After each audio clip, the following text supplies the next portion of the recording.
ngabingelela abantwana wengcwele. Inkonzo yasesayini siphathela umfundisikazi inkosi uSisi.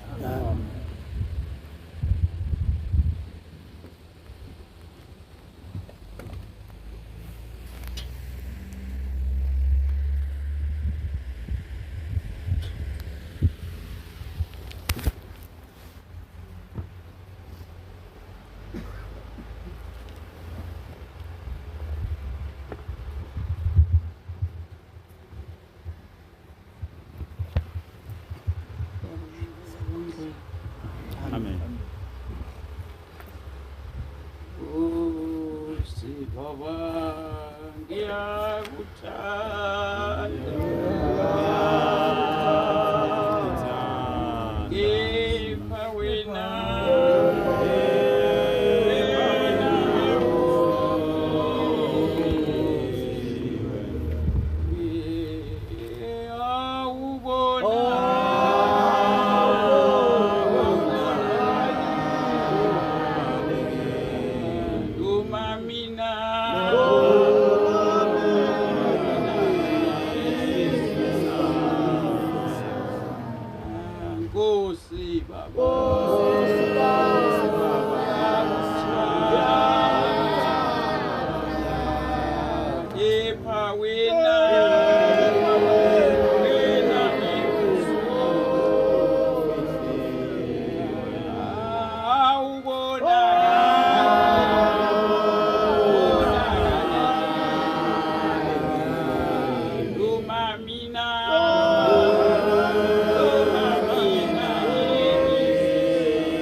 away. wena Nkosi wena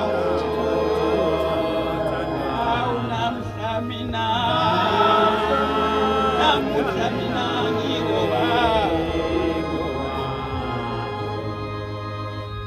ngikhethe inkosi enkulu yasePhakameni. Amen. Ngiphakamisa ukubonga ukuthenjwa uma uNkulunkulu engikhomba ukuthi ngomuno womuntu wakhe ukuthi angiqhubeke nale ndima. Ngiyamcela umnikazi wezinto zonke ukuthi angagcini lapho kodwa aphinde aqhubeke abe nami, angenze ngizazi izindlela zakhe, ngikuqonde ukuhamba kwakhe. Bantwana basePhakameni, ngiyobe ngasho ngathi enkulu inkonzo ilena ebekade ifunda, kodwa sesiyananela nje ngoba naku sikhona endlini, kodwa sezwakela amazwi uShembe awashiya kithi ukuthi sesabe uJehova, singagcini kokumesaba, sigcine imithetho yakhe. Uyasho lapha kwenye indawo ukuthi asilalele senze, singalaleli nje isininzi, ngoba ngeke ungene ezulwini ungeniswe ukuthi wawulalela kodwa ungenzi lokho kwakushiwo, kodwa nje uthi nje ngiyaye ngilalele. Engathi uNkulunkulu abengasithanda thina esibizwe sasabela ukuthi sesifikile, singafumani ukulahlwa, silahlele ukuthi sasizwa noma sasilalela, kodwa singatholakali lapho ekumele senze khona njengokusho kwakhe. uShembe washo njalo wathi ningalaleli nje nikenzi kodwa lalelani nenze. Isihloko bantwana boPhakama, isihloko sithi inkosi inika izindlebe zethu ukulizwa izwi lakho. Amen. Ngithi-ke bantwana basePhakameni, inyanga yomhlangano bese amasabatha bese kungathi ahlukile kulawa adlulileyo kungesona umhlangano. Umehluko wamasabatha umhlangano ukuthi sisuke sikumuntu osimemile, sisuke sibizwe nguJehova ethe ufuna ukuba nomhlangano nathi njengabantwana bakhe. Uma seke enomhlangano nathi, kuyazwakala abantwana basePhakameni ukuthi akufani naseyinsukwini zonke.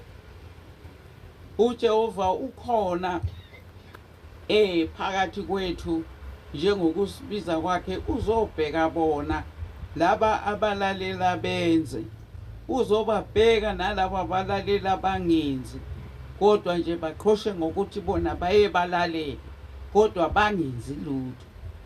Kanye nami uqobo lwami angizishiyi ngaphandle kulokho bantwana basePhakameni, kodwa ngibonga kuJehova ukuthi ukhona nje okukodwa uNkulunkulu angimema ngako. Ukhona nje okukodwa uNkulunkulu awavula amehlo ami, ngathi nangikubuka ngase ngiyabona ukuthi kwakufanele kusukela eqaleni lapho kukhulunywa khona ngoNkulunkulu ngangifaneleke ukuthi ngabe ngangila, ngoba ngithola ukuthi isikolo sasezulwini silapha kuleli bandla. Isikolo sokukholwa silapha. Baningi abantu abahambayo baye emabandleni ahlukene, kodwa abazi ukuthi basuke beya beyokwenzani, kodwa bathatha njengokuthi kulapho nje abayohlangana khona njengasema-society gcine sekuyindawo lapho ekubonanwa khona, kube indawo nje yokuchitha isizungu, ukuthi kunosuku olunye engiye ngingaba khona ekhaya ngiyohlangana nabantu. Kodwa abantwana basePhakameni masufika lapha kuShembe awutholakala uchitha isizungu, ngoba lokhu okuzele uma uvuma ukuthatha amazwi uShembe walobe phansi, uzokwazi ukuthi uzokwenzani. La mazwi ayakufundisa ukuthi ulapha nje uzokwenzani, bese kuba nguweke ongafuni ukwenza lokho uShembe athe asikwenze ukuze sikwazi ukuhlangana noJehova. Ngithi-ke bantwana basePhakameni bajabula abantu abawutholakala bebusisekile, abathi emakukhulunywa kundlalwa leli lizwi labiwa, bezwa babona base benza njengoba kushiwo ukuthi ulalele wenze. Kukhona nabayokubala noma sekungasafanele bangene ezulwini, kodwa kukhona abayokubala njengendoda yasemandulo uHezekhiya. Kukhona abayokusho kuNkulunkulu ukuthi kodwa Nkosi, noma nginje kodwa lokhu nalokhu ngakugcina, ngoba bakhona bona isifunda ngabo ukuthi baba ngcwele kusukela ekuqaleni kwaze kuba sekugcineni, okusho ukuthi bawugcina umthetho kaNkulunkulu wonke. Kodwa esizukulwaneni sanamhlanjena angiboni ukuthi ukhona umuntu oyophakamisa isandla athi wawugcina wonke njengoba unjalo, noma ngingafungi, ngoba bakhona abantu abafihlekile kodwa ongathi uma ubalandela ushawe uvalo ukuthi lo muntu ubonakala njengathi umuntu onganakekile, kodwa lo muntu ngokukholwa uhambile uyamesaba kakhulu uJehova. Kuvamisile abantwana bokukholwa ukuthi siqale ukuzoyisaba uJehova ngaleSihlanu noma ngeSabatha mase sesilapha ethempelini, bese sihlanganyela ngokuthi siyamsaba. Kodwa uma semakhaya ethu kungabe kusaba khona nokukodwa okukhombisa ukuthi wena umNazaretha kaNkulunkulu, ngoba ukuba umNazaretha kaNkulunkulu kuqala lapho ohlala khona, lapho okhona kwakho ekhaya kini, kuqala lapho ukuba ngumNazaretha kaNkulunkulu. Awubi ngumNazaretha ngoba ulapha endlini yokukhonza, nakwakho uba ngumNazaretha kaNkulunkulu.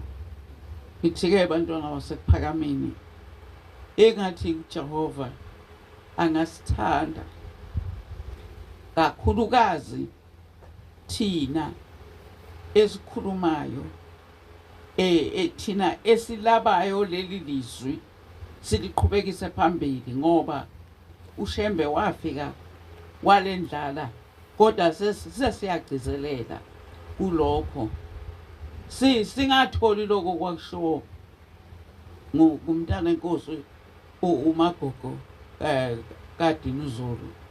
Singabayibo labo ukuthi bangene bashiye esibafundisayo, ngoba thina siyafundisa kodwa akasikwenzi lokhu esikufundisayo.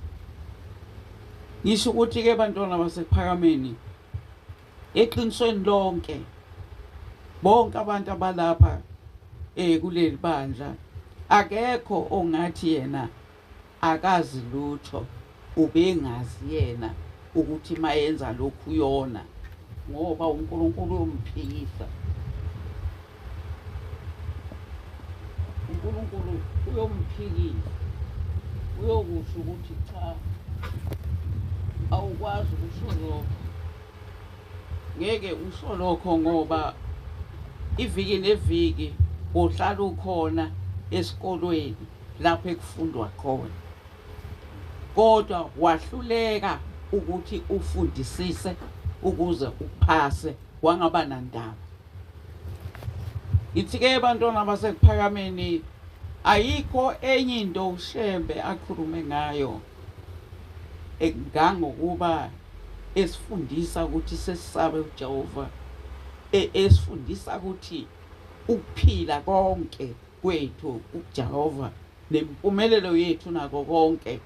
Namhla siyazi ukuthi uJehova ungiyise wabo bonke abantu abamethembayo, ngoba uShembe wasicacisela ukuthi uJehova uyise wabamkhonzayo, akayena uyise wabo bonke abantu, kodwa ungiyise wabamkhonzayo. Leli lizwi liyangena phakathi kwenhliziyo yomuntu, liqoqe likhumbuze ukuthi ukhumbule ukuthi uJehova ungiyise wabamkhonzayo, akasiye uyise wabangamkhonzi. Ngithi-ke bantwana basekuphakameni sisenyangeni yomhlangano omkhulu lapho ewaqala khona ukukholwa. Le nyanga lena inyanga enkulu kithi maNazaretha kaNkulunkulu, ngoba iyisikhumbuzo salapho ekuqaleka khona ukuNazaretha. UNazaretha baqaleka baphumela obala ngayo le nyanga, uma umprofeti ebizwa ayokwethulelwa umthetho kaNkulunkulu, wanikwa konke neyihlabelelo, kwathiwa akeze azokwendlala abe leli lizwi kaNkulunkulu, ngokuthi uShembe nibolalela kahle ukwabiwa kwezwi kaNkulunkulu. Abalalele kahle yilabo abashile zonke izinto base balandela uJehova, ngoba uthe umprofeti wethu silalele kahle ukwabiwa kwezwi kaJehova, silalele ukuthi uJehova uthini. Lamazwi afundwa njalo ngeviki, njalo ngesabatha, ayingeni inkonzo angazange lamazwi akhulume. Ukuqala nje kokungena kwenkonzo kungena ngalesikhathi sekufundwa lamazwi. Bantwana basekuphakameni, ngithi-ke bangcwele, inyanga enkulu le nyanga lena, inyanga yombhiyozo. Uma kuwukuthi mhlambe ukube izwe beseme kahle na ukuba zingekho izinqushunqushu, thina abantwana bakaNkulunkulu, thina esibiziwe sasabela, ngabe siyabjakadula la ngaphandle, siyabhiyoza, sikhumbula uJehova mhla esithanda, sikhumbula uShembe mhla ebuye nalomthetho ezositshela thina ukuthi namhla uJehova uthi ungiyise wabamkhonzayo. uJehova uthi uma kube sowungenile kuleli bandla kufanele uzazi izinto eziyokujabulisa nezinto eziyokujabhisa. Akekho umuntu kubo bonke abaholi abamnyama abalapha kulelizwe onokukhuluma okwakhulunywa nguShembe owasungula leli bandla, ngoba uShembe akazange awakhuluma amanga athi uma sulapha ukuhlupheka ngeke kusafika. Uyakutshela uthi ngosuku lwenhlupheko uthi biza yena lo Jehova uyokuza kuwe akusindise, uma ethola ukuthi wena uyendlalile inhliziyo yakho emkhondweni yezimemezelo zezwi lakhe. Angazi-ke noma ukhona yini oyendlalile. Ngithi-ke bantwana basekuphakameni, uShembe wazi ukuthi zikhona insuku ezinye lapho ekufika khona ungakuthandi, kufika khona ukungakuphathi kahle, ekufika khona ukukukhalisayo. Uthi-ke sokhala, uthi memeza yena uJehova. Akukho lapho uShembe asinikeze omunye umuntu khona akazange asitshele ukuthi sibomemeza abantu abasuka kulomhlaba. uShembe akasifundisanga ukuthi uma umuntu esehambile emhlabeni sowungcwele. Ithi ngilozo ubungcwele buqala khona lapha. Asisibo bona abantu abahamba bekhophozela bechobozelela noma ngumuphi umuntu osowile besaphenduka abangcwele, kuguqe ngisho abagcotshwa beguqela isidumbu somuntu oqeda abantu, ngoba naku sokuhambile beguqela isidumbu somuntu ekuna nkosikazi ekhalayo ethi ngabathola abantu abami ngithi ngizophumula ngizokudla nami ngizonaba, kodwa lezi zingane azilungelwa yilutho. Uma zingalungelwa yilutho, nguye yena lona oguqelwa ngabantu uma esehambile.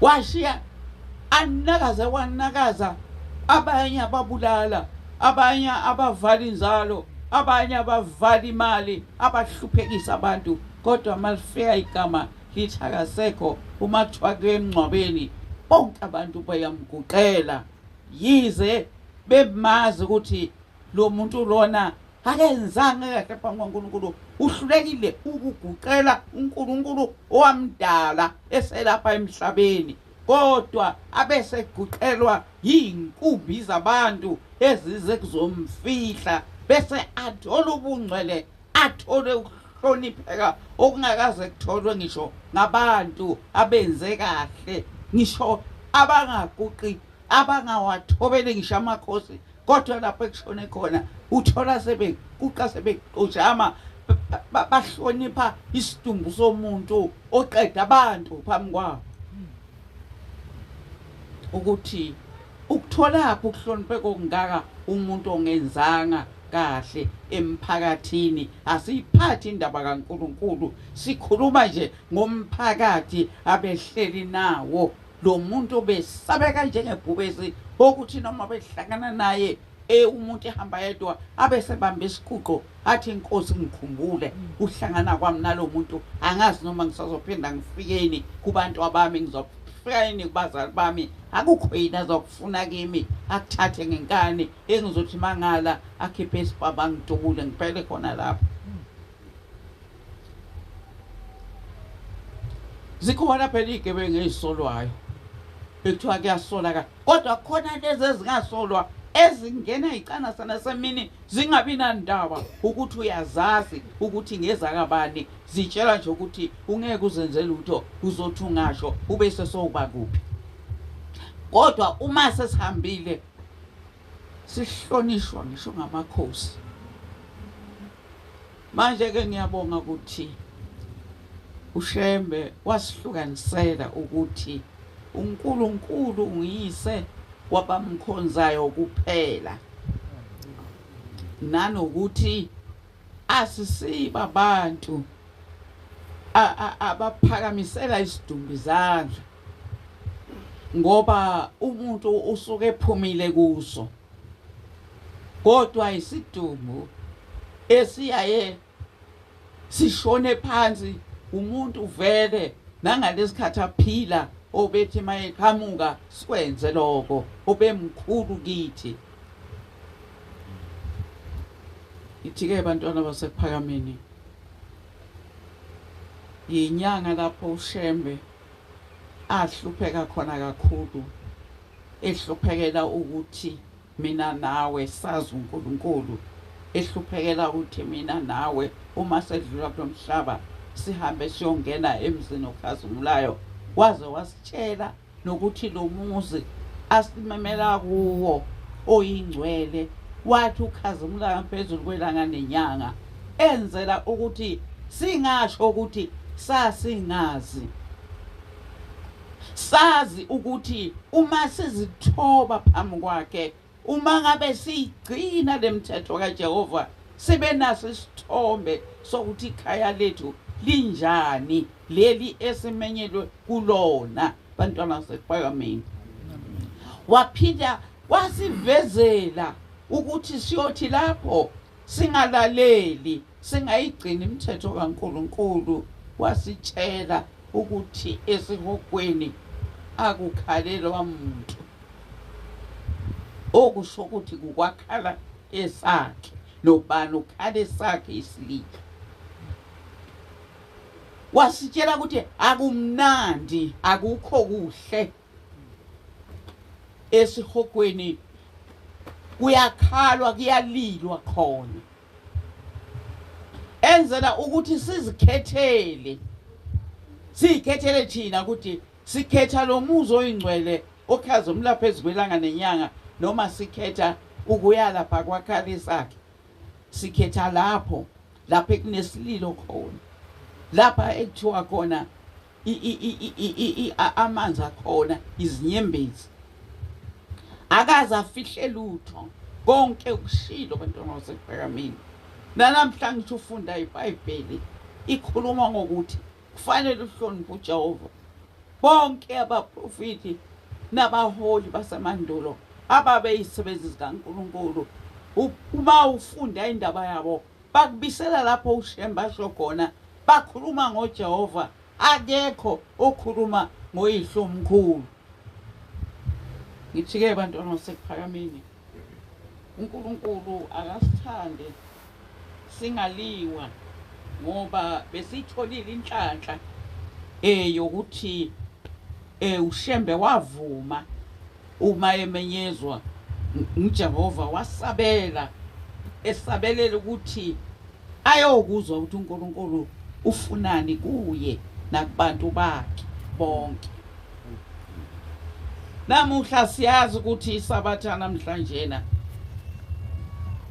sazi ngoba uShembe wahamba wayolinda, wathatha lo mthetho ukuthi abantu abayongena kulomkhumbi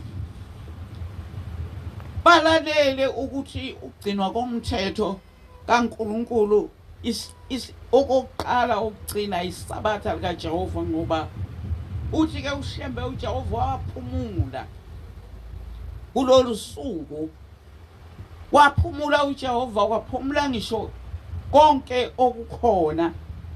Manje abantwana basePhakameni sifanele thina ukuthi ngabe njengoba abantu bedlabadlaba ngolwandle bedlabadlabela izinto ezinganamsebenzi, kodwa thina ngabe impela siphenduka magagasi, sikhumbula umprofeti wethu mhlazana ehamba eyohlala eyothatha umthetho kaNkulunkulu.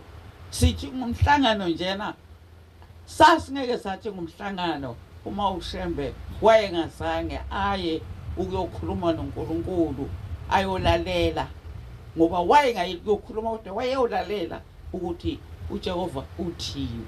Njengoba ethi lalela wenze, ungalaleli nje ungenzi, wayefuna sifunde kuye ukuthi naye wabizwa nguJehova, walalela, wenza, wasukuma waya lapha abizwa khona, wathi noma esenikiwe umthetho uNkulunkulu ethena iShembe bonke abantu abayophenduka uyothi unyaka ubalethe lapha, ukhuphuke nabo ubalethe lapha.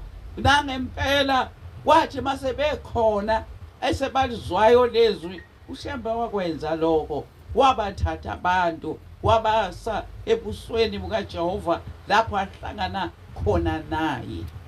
Amen. Ake sifunde amazwi, sizawufunda amaHubo 37, siqalela phana evesini lama-30 sigcine evesini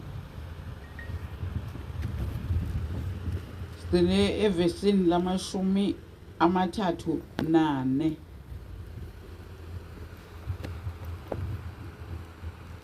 Incwadi yamaHubo 37 kusuka evesini lika-33 ka-8 kusuka evesini lika-30 kuya evesini lika-34.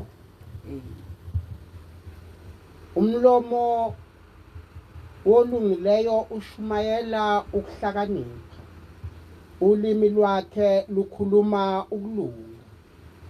Umthetho kaNkulunkulu wakhe usenhlizweni yakhe. Izinyathelo zakhe azisheleli. Omubi uqaphela olungileyo ufuna ukumbulala. uJehova akayikumnikela esandleni sakhe. Akayikumlahla lapho ahlulelwa khona. Lindela uJehova, ulonde indlela yakhe. Uza kukuphakamisa udle ifa lomhlaba. Ubukele lapho ababi bechithwa khona. Amen. Amen. Kunjalo bantwana basephakameni.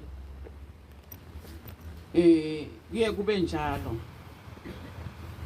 Kukhona abantu abahlala beqaphele umlomo okhuluma okulungileyo. Noshumayela ukuhlakanipha. Ulimi lwakhe lukhuluma ukulunga. Umthetho kaNkulunkulu wakhe usenhlizweni yakhe nezinyathelo zakhe azinawushelelela. Kukhona ke labo abaye bafuna ukwazi ukuthi konje singambulala kanjani lo muntu lona. Sebavuma abantu bonke bathi niyamuzwa lo muntu ukuthi uthini. Lo muntu ukushumayela kwakhe kwehlukile. Kushumayela kwakhe kuyalaleleka. Kodwa kunokuthi abanye abantu nabo balandele. Kodwa abalandeli bayacinga ukuthi bagenza njani ukuthi bamsuse lo muntu, bambulale lo muntu lona onokushumayela okuhle kubantu. Sikubonile ke thina kwenzeka lokho. Ngenye imini sake saba nenye ingane.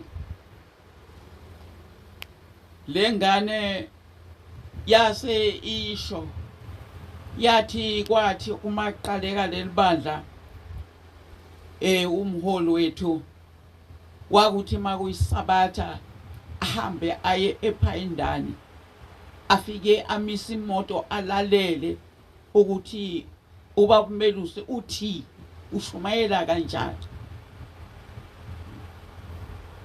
Waqhubeka ubaba Melusi wakhuluma indaba kaNkulunkulu, wakuchaza ukuthi inkosi elanga ishilo ukuthi kodwa manje akakakhulume ngoJehova ngoba wayefuna ukuthi abantu bahlukaniseleke ukuthi uShembe wayethunywa nguJehova. Wayesewabonile lamananga akhona. Wase lo mholi uyezwa ukuthi kukhulunywa ngoJehova. Wase uyezwa lo mholi ukuthi kubatshazwa uNkulunkulu. Kukhulunywa amazwi akhulunywa nguShembe. Oyena owaqala lo kholo. Wase uyahamba sofika uyasho. Uthi ke lo mntwana ngelinye ilanga kwacasuka insizwa zakhona. Bekade ubaba Melusi eshumayela emsakazweni. Zacasuka izinsizwa zathi hayi thina sizokusho baba ukuthi lo muntu lona sibona ukuthi asimbulali. Washo ingane lapha endlini. Sibona ukuthi lo muntu ngcono simbulali. Uma ngibuza ukuthi lona kwayezotshela lokho yena wathini? Uthi wathi hayi manini hayi okwamanje. Manini. Akukho ukuthi hawu ningamakholwa. uShembe wathi ungakucabangi ukukhipha umphefumulo womunye umuntu. Manini okwamanje. Zifuna wena ukuthi leli gama lichazayo. Manini okwamanje. Ithi-ke bantwana basekuphakameni ngelinye ilanga wacasuka lo mholi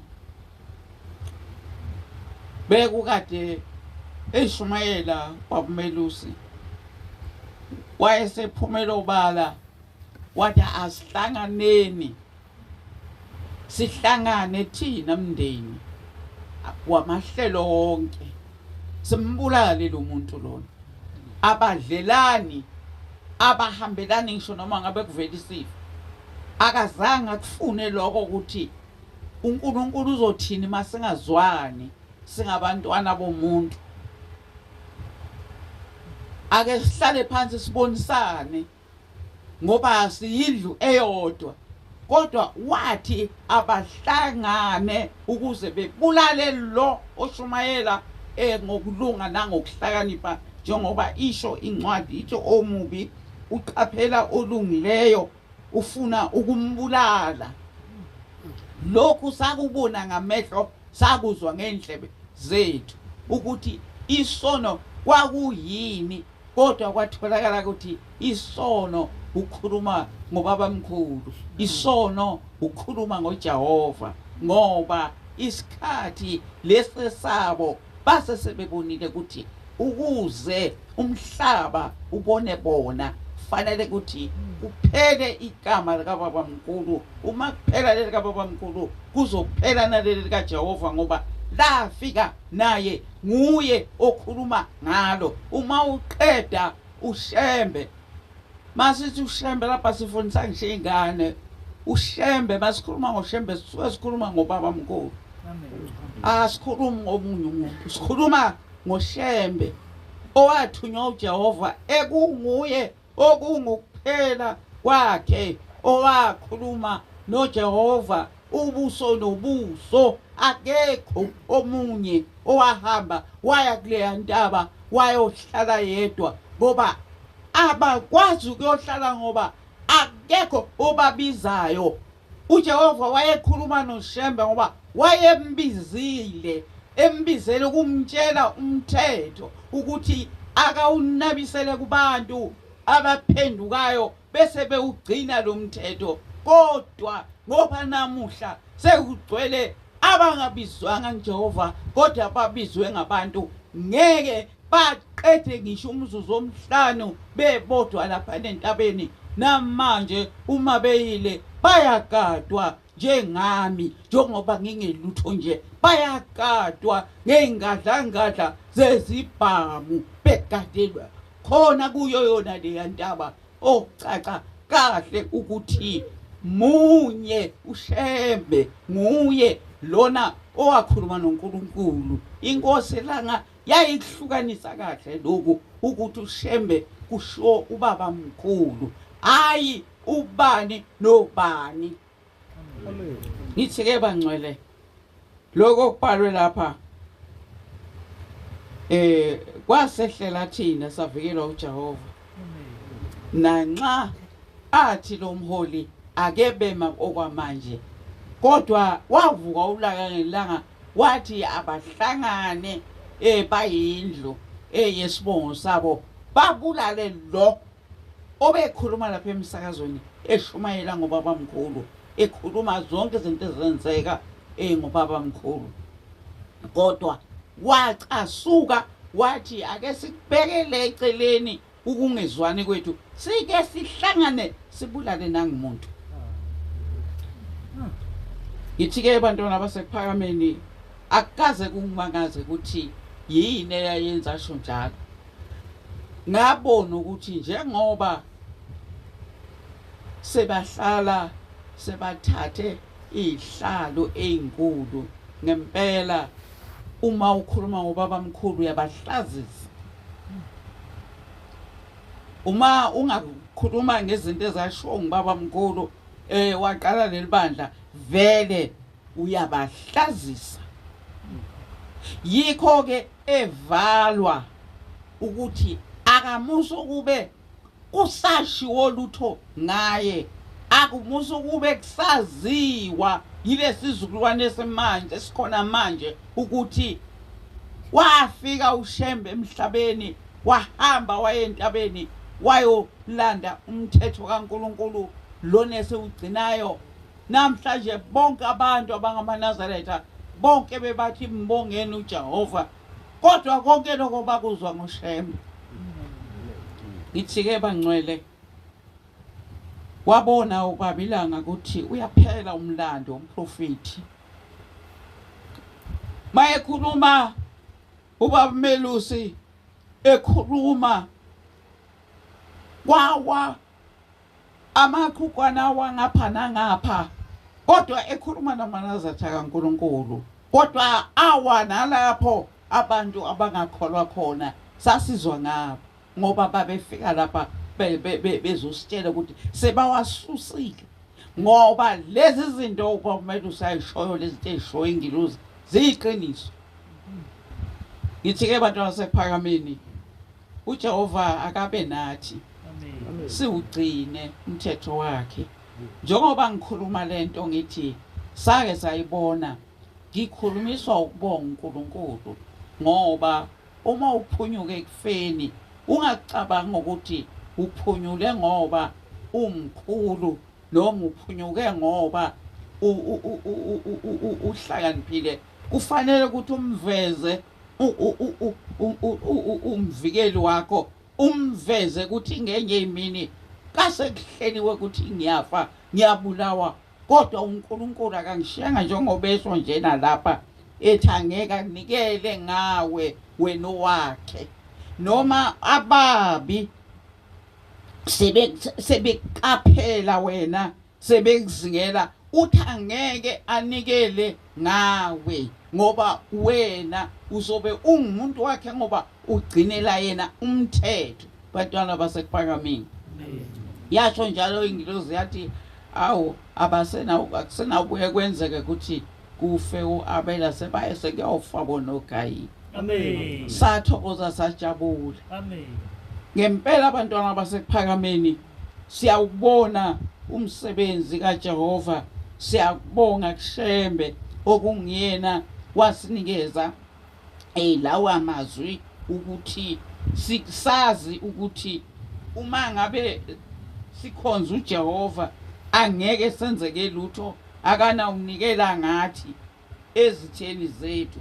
Simbonile futhi lo uNkulunkulu, sambona abantwana basephakameni, saphikelela ngoba siyaziwa nje ukuthi singophikelela thina endaweni kaNkulunkulu. Ungasinqanda kuzo zonke izinto, kodwa uma sosinqanda ngakuJehova siyaziwa nje ukuthi singomaphikelela. Saphikelela kulukhuni sifungelwa, saphikelela sisehlane lapho kwakungekho khona into nje ongasithela kuyo, silapha edorobheni. Amemeza ubaba Melusi, ekhuluma amemeza, kungekho ngisho unogada, kungekhoni eguqe ngamadolo, ehlaba izinto ezahlatshwa umprofeti, ezahlatshwa uJehova, ehlaba izangoma, esho ukuthi uShembe wathi singahlangani lezangoma, ekhuluma elaphayana eshashalazini.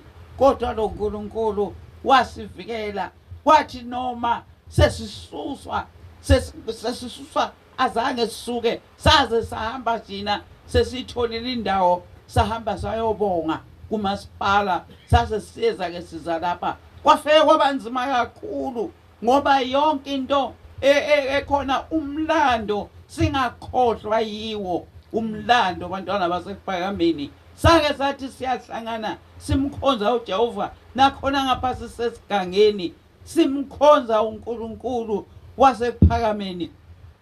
Wacasuka omubi, yacasuka indoda enhliziyo embi, yathatha umetshisi yalishisa ithempeli. Bekukade kudala behlulekile, bahluleka sebayiphethe izibhamu, ngoba uNkulunkulu akafuni ukuthi ungazi ukuthi uvikelwe nguye.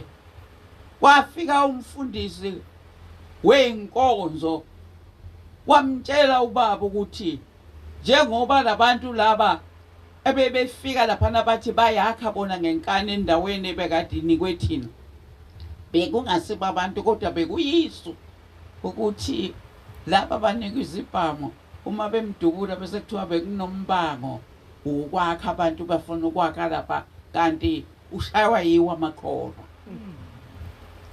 Naleli thempeli ashiswanga umuntu ongakholwa, lashiswa umuntu okholwayo kodwa ongafuni ukuzwa umuntu oshumayela ngoNkulunkulu, ofuna umuntu oshumayela ngoyisemkhulu, ogqugquzela ukuthi abantu abasuke kuJehova bacinge oyisemkhulu, abangeke bababone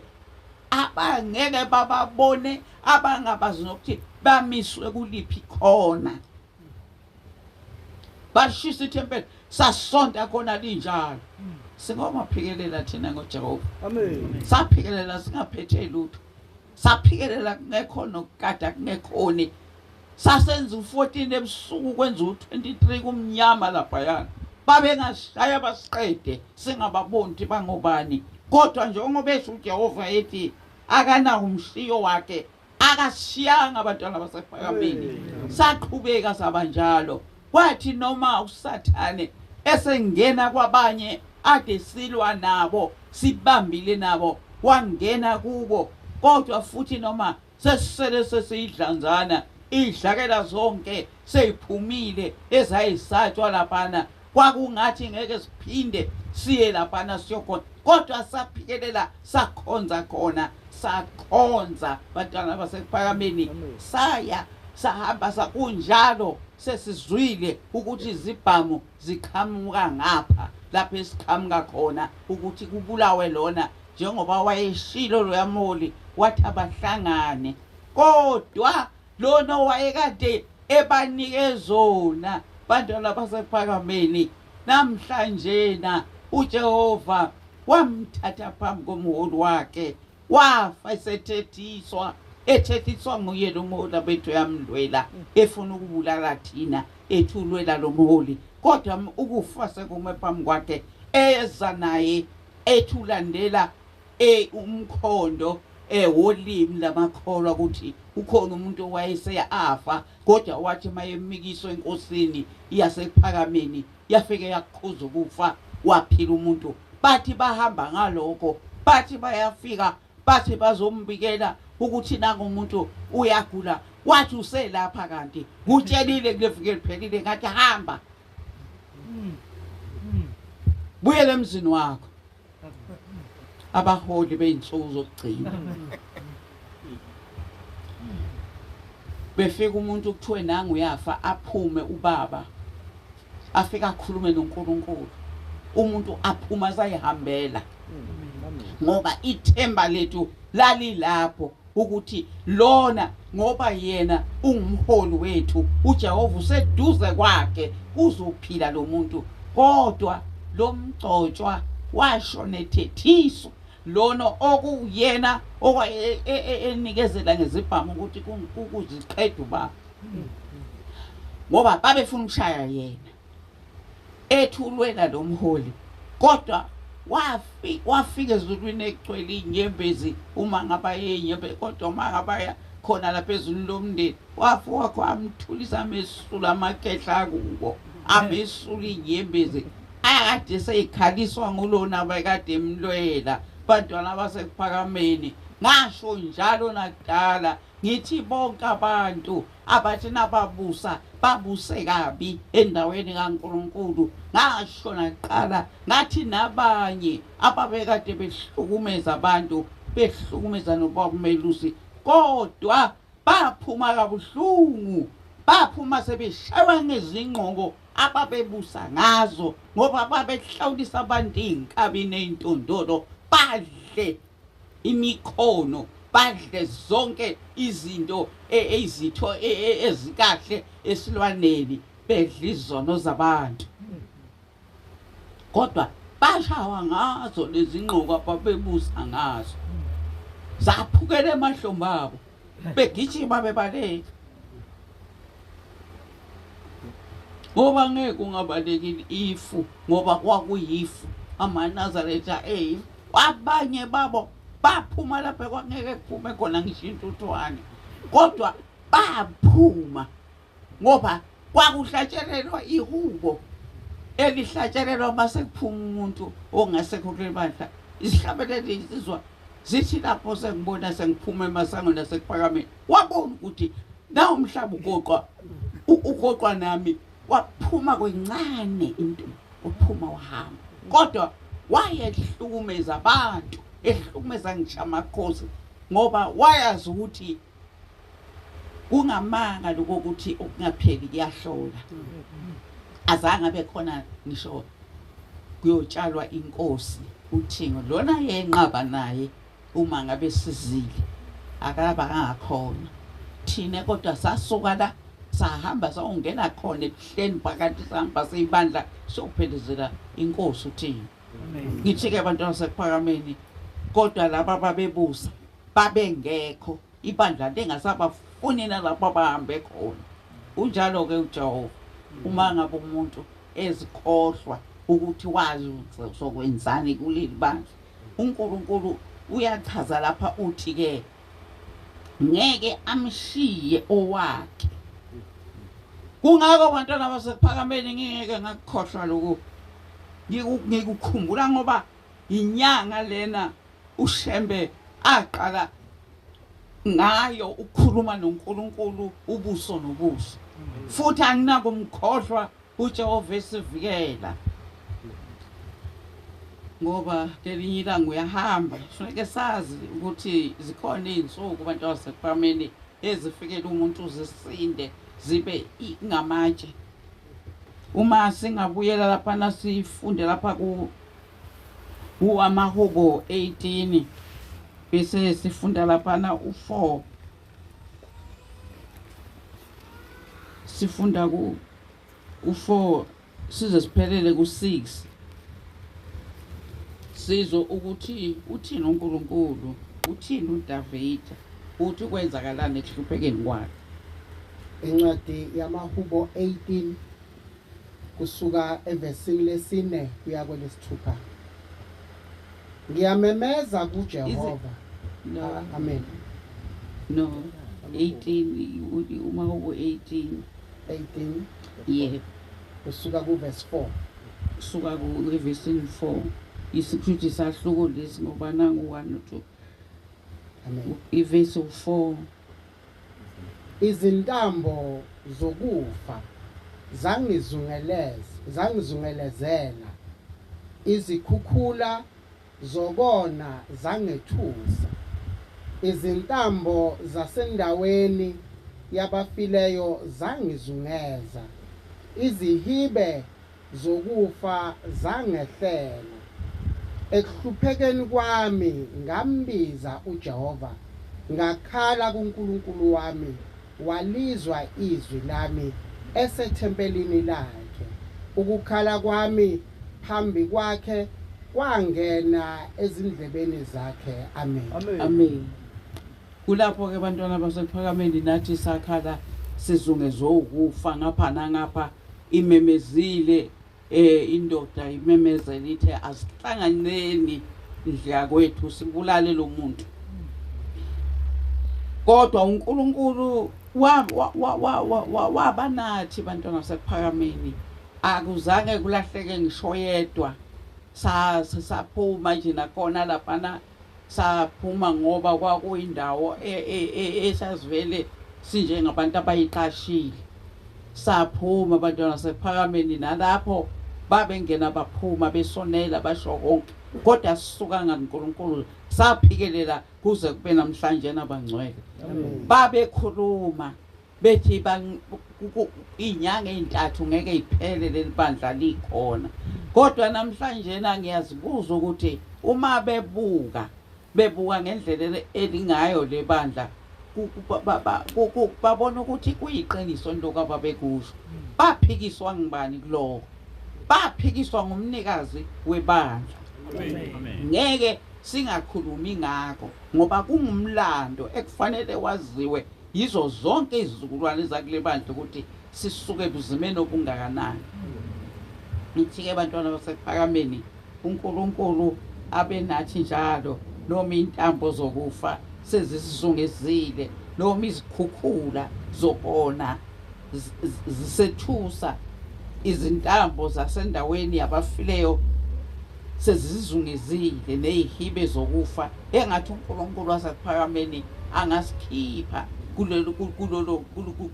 kulelo dushu lolo kulawo mafindo noma kulowo mlilo engathi uNkulunkulu angabe siyasikhumbula ukuthi yithi laba esaphikelela sekuze kwaphepha nabanye abantu abafikayo bathola ukuphepha ngoba thina saphikelela ngoba entweni kaNkulunkulu into ethinta nje uJehova ethinta uShembe wasezulwini siyaphikelela siyaziwa nje emhlabeni wonke ukuthi singabantu abaphikelelayo asisibo bona abantu abahlehlayo ngoba nomholi wethu esihamba naye ngempela basho njalo ababongi bathi inkunzi kayihlehla akahlehli vele uma eke wakhuluma ngoJehova ngeke usamthinta uma ukhuluma ngoJehova ukhuluma ngomprofeti ngeke usakwazi ukumthinta angakhuluma noma lishone noma liphuma ngoba kusuke kuyizindaba ezimnandi ngoba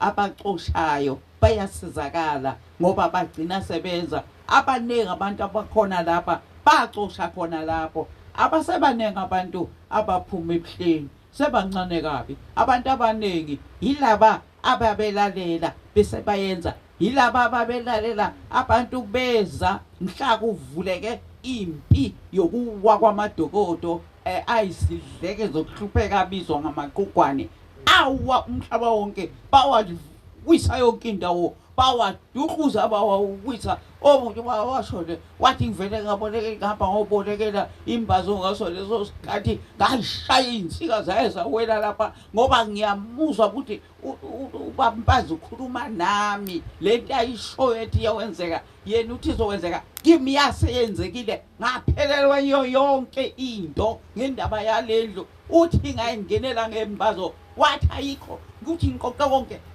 ngakafuna nemo uthi kuphume kungalahlwa ngisho ekhaya hambe kuyolahla lekomuntu lomunye ubaba ngaphe lokuzanene esikhothi wafika lapha ekhala wathi lento lena ekhulunywa ngibaba Mpanza ngibona ngathi ubeshomini uthi mina ngamema umndeni ngathenga enkulu inkabi uthi yahlatshwa ngingayisukeli kusha abantu bathi ngibuyise ubaba mkhulu uthi ngathi mase ngithi ngiyakwenza lokho yahlatshwa inkomo uthi kodwa leyo nkomo angibanga ngisayidla ngase ngikhala mangibuza uthi wawukhalela uthi washona ngalelo langa nkosikazi wakhe inkomo njoba ihlatshwa yahlatshwa yahamba washona umkakhe engazange agule washawa nje ikhanda wathi ngafa ikhanda bambona lala bambona thamba kwaba kuphela kwakhe wayekhala lo baba isela endlini ethi ngibona ukuthi uNkulunkulu uchazela mina ukuthi lokuhlupheka ngakuhlabela inkomo ngathi akuhlabe kimi kungaphindi kami baningi abantu ababengena lapha kusake sabanenkonzo angazi bantwana basephakameni abantu bangixolele ngoba ngihlala ngivuka ngamaqiniso sake sabanenkonzo kaFokofu sabanenkonzo kaFuseki kuleli bandla ngoba sase sizwile ukuthi ukuhlupheka kuqhamuka khona besasitholile nokuthi akusibo ngisho nalabo baba omkhulu ekhulunywa ngabo ngamaviyo nje izilwane usathane uvunule wayohlala kulo umsamo ngithi ke bangcwele saba nayo inkonzo kaFuseki wonke umuntu washo njalo sanikela ake kwasala nami ngithi nje Fuseki phambi wami angihlanganise lutho nani ngoba sesizwile ukuthi izilwane amen ngithi ke bangcwele sibande njalo siyaphekelela thina endaweni kaNkulunkulu safusekise izilwane egameni lokuthi sezizibeke ukuthi zingobaba mkhulu zitshalwa izangoma njengoba umprofeti asho athi uSathane usebenza ngesangoma yizo izangoma ezazithi asiqoqele moya siyakhele indawo iyo le moya yayifika kuthiwa ilambili yagotora kodwa thina singalinaki legama kuthiwe sothola konke kodwa lo muntu kuyashiwo kuthiwa uyagotola ufuna ukuthi umthengele into ozogqoka umakhele indlu kodwa khona lapho kuthi uzokuthola konke uzokuthathaphi kumuntu ogodolayo kumuntu olabile ozofuna kuwo ukudla asizange sikucabange lokho kodwa ingilozi yasivula amehlo yasibisela kushembe ukuthi ngempela besidideke ukudideka kwangempela ukuthi ngathi umuntu bemusha ukuthi uhluphekile bethi akembethe bethi akanamuzi ufuna umakhele wena bonke abantu abangenisa lamadoda lamakhehla kuthiwa yakhala ememasangweni bagodola nabo bahlala bagqoke iy'nguzanguza zamajazi ngoba bangenisa abantu abagodolayo balamba baqoqoka izisu zahlangana nelokuzane ney'mbambo ukudla kuphela kuqedwa yila mabutho mayethenga ukudla nje kuphele kwalamba bona bonke abantu bawavukela amakhukhwane bawashaya bawawisa phansi kwakungathi ibhayisikobho awa nale kwalakithi bawawisa kwathi nje ngeke abaningi abasenawo kukhona nje labo nalabo ngoba sizwele ukuthi isidleke sokuhlupheka ijele yikhulukuthu lapha kade kulapho osuke uyothatha khona istormende esiyokhokhwa nguwe nabantu abakho nezizukulwana zabo leso stormende asidluli bayokhokha kuze kube phakade wafika ukhanya wafika uNkulunkulu wafika ushembe wasikhumbuza sase siyakhumbula ngoba sasikubona lokubhala isihlabelo kodwa sasingaqapheli sakala lapho ukuqaphela abantwana sekuphakamini sesiyazi namuhla ukuthi lezi zinto ezibhalwa apha esihlabelelweni kufanele ukuthi uma ngabe usuhluphekile bese ufundisa isihlabelelo ubuze ukuthi ushembe wathi wenze njani uma ngabe usuhluphekile ushembe wabhala nje isihlabelelo sokuhlupheka kwakho wathi ukukhala uthi Thixo wami mntwana lami ungikhohlwa ngani uthi buza uJehova ukuthi ungikhohlwa ngani akukho nje lapho ushembe asibhalela khona ngomanukelana ngodakwa insuthu akaze nje asho lutho usinikeza uJehova Amen. aphelelwe indawo amakhehla zonda kabi kodwa isezivukela esethuma abantu ukuthi abeze bazosibulala ngoba kwakungathi umhlaba uyabhidlika uzowathi amadokoda yawa ngoba kwasekuvela amaqiniso ngithi ushembe akasithande Nkosi yami sonke njengoba silapha singabi nako ukulahlwa singagcini ngokukhuluma senze ushembe asikhumbule insukwini zokugcina sithi masisuka lapho siqonde kuye singayi ehlathini singayi ezibeni futhi singabuzwa ubuhlungu bokufa